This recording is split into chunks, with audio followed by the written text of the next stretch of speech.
Perdoar pra quê?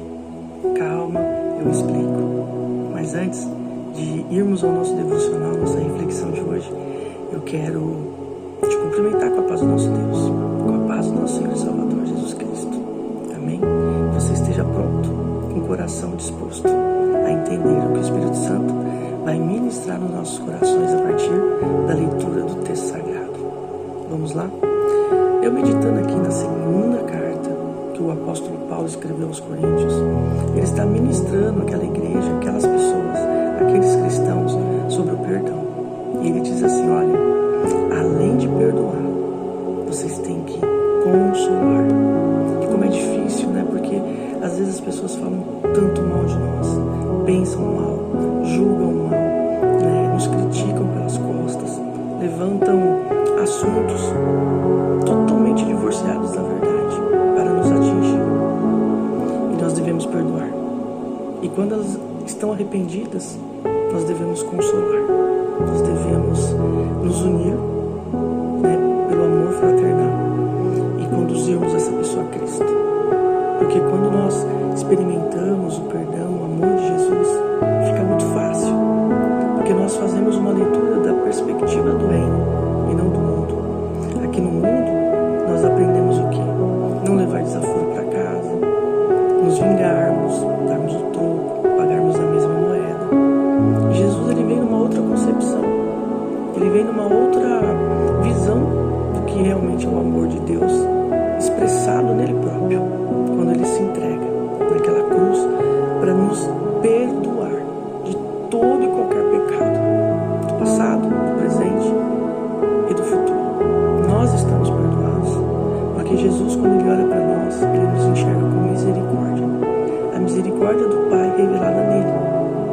E ele não leva em conta os nossos pecados, as nossas ofensas ao nosso Pai, os nossos crimes, porque o pecado é um crime contra Deus.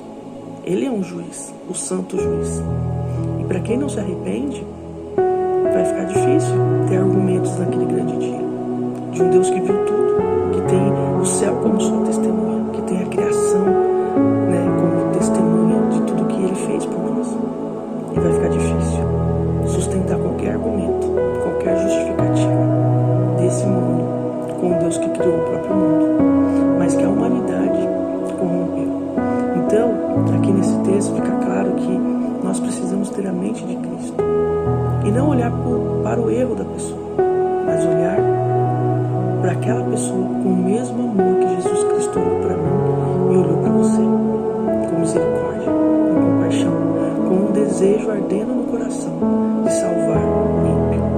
Infelizmente, algumas pessoas vão ouvir a voz de Deus, vão até compreender, mas não vão se render, não vão examinar o próprio coração, a própria mente, a própria alma, o próprio espírito, a fim de reconhecer os pecados e confessar que precisa de um Salvador e pedir perdão, se arrepender, né? Abandonar a prática, abandonar o velho homem, abandonar a natureza caída, para se tornar uma nova criatura. O próprio Jesus disse, né, a Nicodemos, que precisamos nascer de novo, sermos gerados novamente em Deus, a imagem e semelhança dele.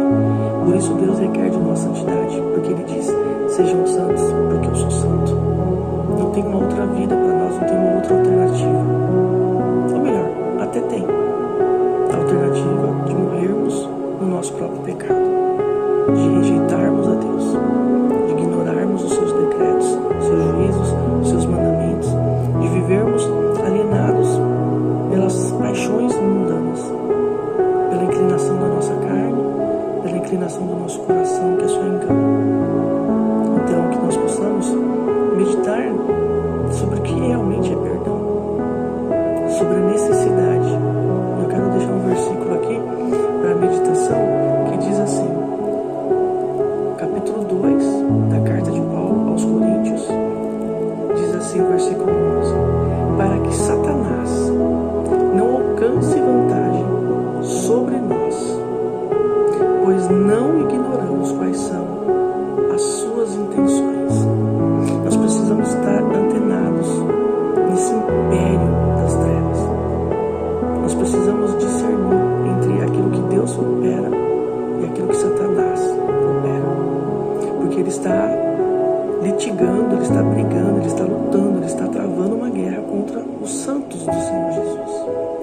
povos.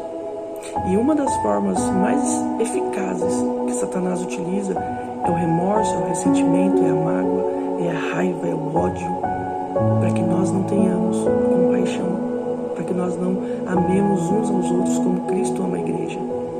E se somos a igreja, um povo escolhido, sacerdócio real, nação santa, povo eleito, nós temos que perdoar. E muito mais do que perdoar, nós temos que encorajar as pessoas ao arrependimento. Nós temos que, claro que Deus vai trazer a punição para cada pecado que cometemos, mas nós, que já entendemos o perdão de Jesus, temos que perdoar, consolar, conduzir para Cristo o pecador arrependido, porque nós também somos pecadores arrependidos pelos nossos pecados, pelas nossas iniquidades, pensamentos, sentimentos, práticas, por cada palavra que proferimos, que magoam, né?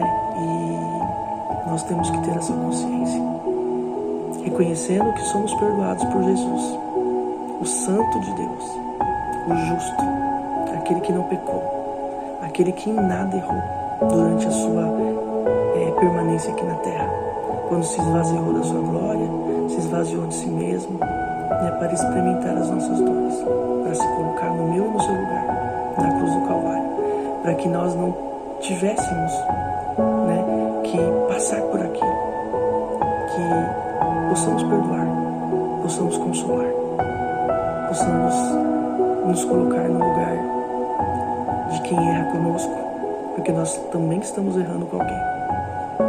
E se nós não perdoarmos, por que exigir então que Jesus nos perdoe? Quem nunca errou, que atire a primeira pedra. E Satanás, ele atua na ausência do perdão. Ele endurece o nosso coração para que nós não venhamos a entender essas verdades tão absolutas. Que se não perdoamos aquele que nos ofende, será que merecemos o perdão de Jesus, que é santo? Um pecador não pode perdoar outro pecador. Quando Jesus